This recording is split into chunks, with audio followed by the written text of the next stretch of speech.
युग प्रधान आचार्य सम पूज्य पन्यास प्रवर श्री चंद्रशेखर विजय जी महाराज साहब।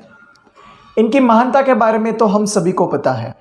इनकी महानता के हमने कई प्रसंग देखे हैं। आज के वीडियो में हम यह जानेंगे कि इनकी महानता के पीछे का कारण क्या, ये इतने महान कैसे बने। तो यदि बिल्डिंग मजबूत होती है तो उसकी मजबूती के पीछे का कारण होता है उस बिल्डिंग की नींव, यानी उस बिल्डिंग का फाउंडेशन। यदि बिल्डिंग का फाउंडेशन मजबूत होता है तो आगे चलकर वह बिल्डिंग मजबूत बनती है।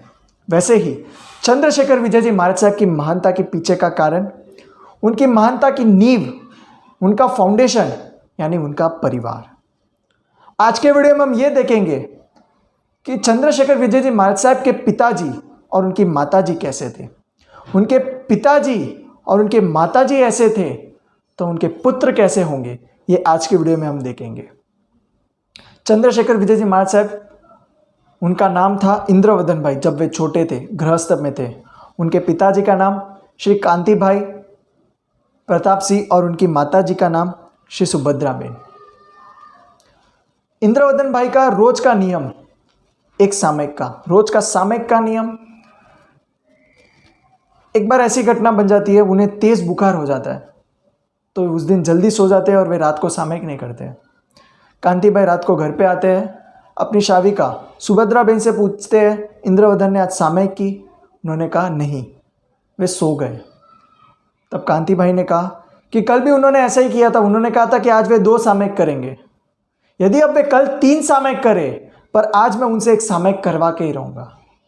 उन्होंने इंद्रवदन को नींद से जगाया। इतना बुखार, तेज बुखार, फिर भी उन्होंने नींद से जगाया, खुद ने सामयिक ली और इंद्रवदन को भी सामयिक दिलाई। ये थे उनके पिताजी के संस्कार और इसी संस्कार के कारण आगे चलकर जिनशासन को एक शेर मिला चंद्रशेखर विजय जी महाराज साहब के रूप में।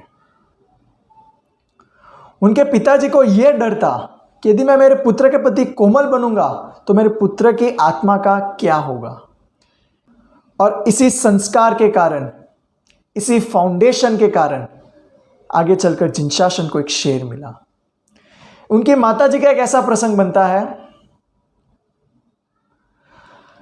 वे पालितना में थे, आराधना के लिए आराधना करने गए थे।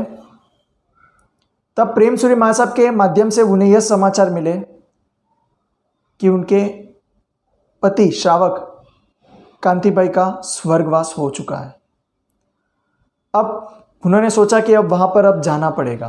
तभी प्रेम सूरी महासाहब ने उनसे कहा कि यदि आप अब वहाँ पर जाओगे तो करोगे क्या, क्योंकि यदि एक बार बीमार हो तो आप वहाँ पर जाओ उनकी सेवा के लिए, पर अब उनका स्वर्गवास हो चुका है, उनका जो भी क्रियाक्रम था सब हो चुका है, तो वहाँ जाकर आप करोगे क्या।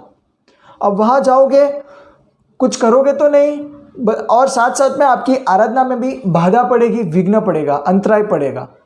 और तभी उन्होंने सोचा कि यदि वहाँ पर नहीं जाऊंगी तो दुनिया क्या कहेंगे। फिर उन्होंने सोचा कि नहीं, दुनिया को जो कहना है कहने दो, कि अब वहाँ जाकर मैं करूँगी क्या। तो अब मैं वहाँ जाऊँगी तो आराधना में बाधा पड़ेगी।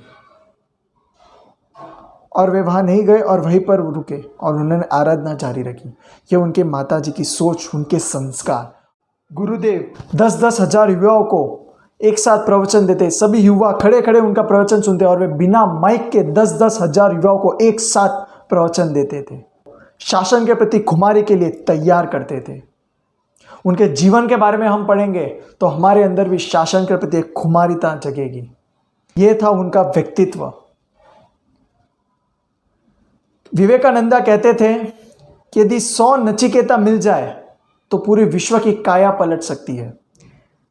एक भगत सिंह ने पूरे भारत को आज़ादी के लिए जगाया था। यदि 100 भगत सिंह भारत को मिले तो पूरी भारत की काया पलट सकती है। वैसे ही एक चंद्रशेखर विजय जी महाराज साहब ने इतने बड़े बड़े काम किए। यदि इस विश्व को 100 चंद्रशेखर विजय जी महाराज साहब मिले तो पूरे विश्व की काया पलट सकती है। यदि चंद्रशेखर विजय जी महाराज साहब जैसे रत्न चाहिए आगे चलकर, तो उनके माताजी और उनके पिताजी जैसा हमें बनना पड़ेगा। यदि उनके पिताजी जैसे बनेंगे तो आगे चलकर हम विश्व को चंद्रशेखर विजय जी महाराज साहब दे सकेंगे। ऐसे तो चंद्रशेखर विजय जी महाराज साहब के जीवन के बहुत सारे घटनाएं, बहुत सारे प्रसंग हैं, उनकी महानता के बारे में, उनके परिवार के बारे में भी बहुत से प्रसंग हैं। पर आज के वीडियो में इतना ही। आगे के वीडियो में और भी हम ऐसे प्रसंग देखते रहेंगे। यदि आपको वीडियो अच्छी लगी हो तो आप लाइक जरूर कीजिएगा, शेयर जरूर कीजिएगा, चैनल को सब्सक्राइब जरूर कीजिएगा। जिनाग्नावृत कुछ भी कहा हो, मिच्छामि दुक्कडम। जय जिनेंद्र, प्रणाम। जय जिन शासन।